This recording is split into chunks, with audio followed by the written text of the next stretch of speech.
तुम्हारा कुछ नहीं बिगड़ा, कुछ नहीं बिगाड़ सकता कोई। बस तुम जागो तो यार, सो रहे हो तुम, जागो एक बार जाओ, एक बार बात तो मान लो ना। कभी तो किसी की तो बात मान लो न, परिवार की मानी न बड़ों की मानी, दुष्ट सलाह मन की मानी और दुष्टों का संग किया तो हालत ये हो गई। एक बार बात मान लो तो आप निहाल हो जाओगे। आप एक बार प्रयास करो, फिर मिलते हैं। हारना तो नहीं कभी, ये बात समझ लेना, हमारी बात पकड़े रहना, हारना नहीं, तुम प्रयासरत रहना। अगर हम कह रहे हैं तुम्हारे साथ हैं तो हमारी बात को तो मानो, हमसे दोस्ती करके तो दोस्त की बात नहीं काटी जाती, तो बात मान लो हमारी, तो फिर आगे असली दोस्ती हो जाएगी। और इस दोस्ती का परिणाम ये है कि दोस्त रहता ही नहीं, वो वही हो जाता है। जहालत तो वही दो नहीं रह जाते, वो वही हो जाता है। ठीक है, अगर पैर छूने से तुम्हारा कल्याण हो जाए तो सच्ची बताए मैं उपदेश बंद कर दे, पहले पैरे लंबा दें कि लो भैया तुम्हारा कल्याण हो, हमें नरक मिले कोई बात नहीं, तुम्हारा तो सुख बढ़ जाए, लो पैर छुओ।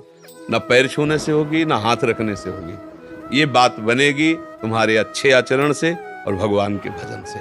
तुम गंदे आचरण करो तो चाहे जितना पैर छो, कुछ तुम्हारा नहीं होने वाला। कहते हैं ना कि अच्छे आदमी की कदर नहीं है, ऐसी बात नहीं है, सत्य की कदर सदैव हुई है। हाँ, दो चार लोग तो ऐसे रहते ही हैं जो निंदा स्तुति कर, लेकिन सत्य में एक पावर होता है, उसके सामने कोई टिक नहीं सकता। अगर सत्य है तो उसके सामने टिक नहीं सकता, पीछे से भले। और सत्य की रक्षा सत्य करता है। जब हमारे सामने कोई ये प्रश्न करता है कि मैं बहुत दुखी हूं, कोई उपाय बताइए निवृत्ति का, और मैं वहां गया, तब मुझे लगता है कि पागल, तेरी समझ में नहीं आ रहा, सुख का समुद्र तेरे पास है, पानी में मीन प्यासी, मुझे सुन सुनी आवे हासी। बाहर भटकने से क्या होगा?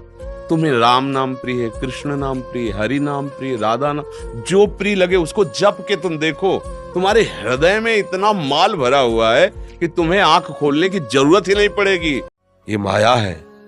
हमें लगता है अगर ये मिल जाए तो सुंदर, जब ये मिला, ये मिल जाए तो पूरा जीवन निकल जाता है। कुछ मिला, हाथ लगा, पापाचरण इकट्ठा होते रहते हैं, दुर्गति का लक्षण इकट्ठा होता रहता है। बच्चा कहीं कोई सुंदर नहीं, लौटो तुम्हारे हृदय में ही बैठा है परम सुंदर, उसको झांक लो तो निहाल हो जाओगे, बाहर कुछ सुंदर नहीं।